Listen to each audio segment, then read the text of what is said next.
We were told 3 partial meltdowns, don't worry about it. Now we know it was 100% core melt in all 3 reactors. Japan is, by orders of magnitude, many times worse than Chernobyl. Never in my life did I think that 6 nuclear reactors would be at risk. Well, Tepco is like the little Dutch boy. All of a sudden we have cracks in the dike. You put a finger here, you put a finger there, and all of a sudden new leaks start to occur, and they're overwhelmed. Literally making it up as they go along. We're in totally uncharted territories. You get any nuclear engineering book, look at the last chapter, and this scenario is not contained in the last chapter of any nuclear engineering textbook on the planet Earth. So they're making it up as they go along, and we are the guinea pigs for this science experiment that's taking place. All radiation is damaging. It's cumulative. Each dose you get adds to your risk of getting cancer.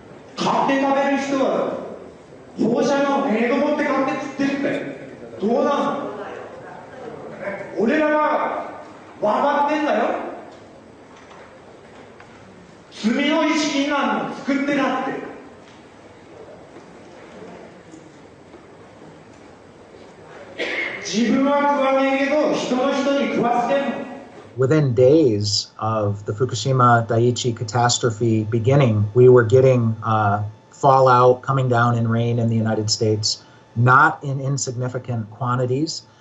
And also, of course, the seafood, not only does the ocean's currents bring the radioactivity this way, but also the sea life itself, the bluefin tuna, migrated from Japan to North America and carried the radioactive cesium in its flesh over here.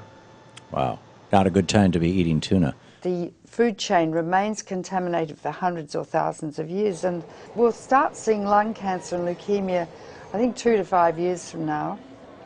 And then solid cancers will start appearing 15 to 60, 70 years later.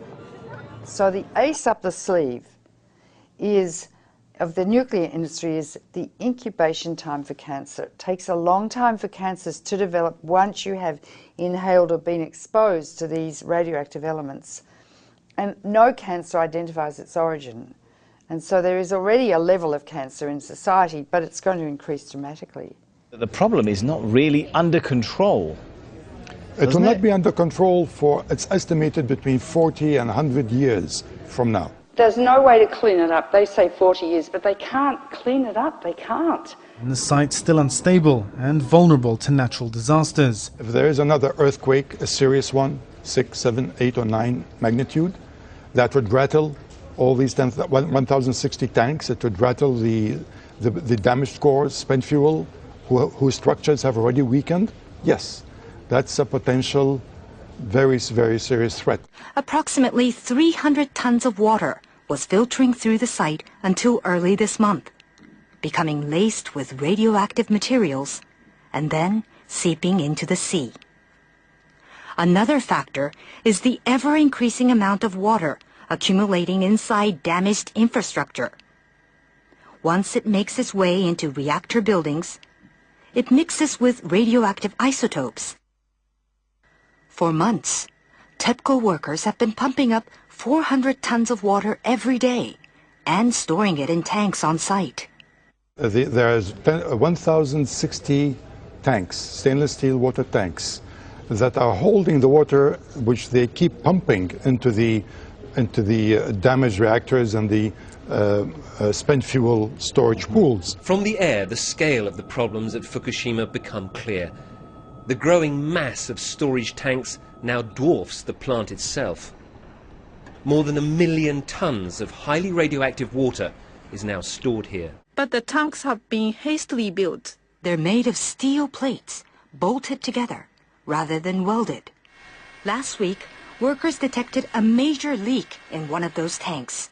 About 300 tons of water escaped, releasing several quadrillion becquerels of radioactive particles.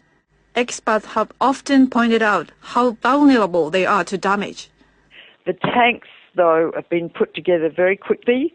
There's no guarantee they'll last. Their seals are made of rubber, and the joints and bolts are corroding, and they may last not more than 5 years. So the tank farm has grown dramatically, and it's on the hill. Of course, the problem is because it's on the hill, the water flows down, and if there's an earthquake, all of these pipes are held together with plastic piping, not much different than what you've got on a swimming pool. So the plastic pipe will snap, and that water will just run right down that roadway directly into the ocean. And how long the contamination has been leaking into the water? Very likely since the explosions and the meltdown at Fukushima Daiichi in March of 2011. Wow, that is quite a long time. Now, how much and what sort of radiation is leaking into the Pacific? I know there's all different types, so if you can explain that in a little detail. Well, clearly what we've seen now is the movement of radioactive hydrogen, tritium, which is a mobile radioactive isotope, but clearly radioactive cesium, 134, 137, strontium-90. We're seeing a full range of radioactive contaminants now moving, which indicate that the damaged cores of these reactors, the meltdowns themselves, are now contributing to the contamination of the Pacific Ocean and groundwater that's moving at about a rate of 300 to 400 metric tons per day. So that radiation has been leaking into the water and polluting the fish continuously for the last 2 years. Radioactive iodine-129, its half-life is 17 million years, plus strontium, plus cesium, plus tritium, and I could go on and on and on. If it gets into the sea, the algae concentrated hundreds of times, then the crustaceans concentrated hundreds of times, then the little fish, then the big fish, then us. Because we stand on the apex of the food chain. You can't taste these radioactive elements, you can't see them, and you can't smell them. They're silent. This graphic shows the gradual contamination of the Pacific Ocean due to leaks of radioactive water from the crippled Fukushima nuclear plant in Japan. The simulation, which was run by a German Marine Research Institute, shows the entire Pacific waters being polluted by radioactive water in just 6 years. The fuel core of Unit 4 at the Fukushima Daiichi nuclear plant. More than 1,500 fuel rods sit in a damaged storage pool 30 meters above ground. Yeah, the amount of radioactivity in the rods themselves is about 14,000 times that of the Hiroshima bomb. We are dealing with diabolical energy. E equals mc squared. It's the energy that blows up nuclear bombs. Einstein said, nuclear power is a hell of a way to boil water. They need to remove those fuel rods from the pool because if there's another earthquake, Building 4 would go down probably, and all those fuel rods would be exposed to the air and they would burn, and they would release 10 times more radiation or cesium than was released at Chernobyl.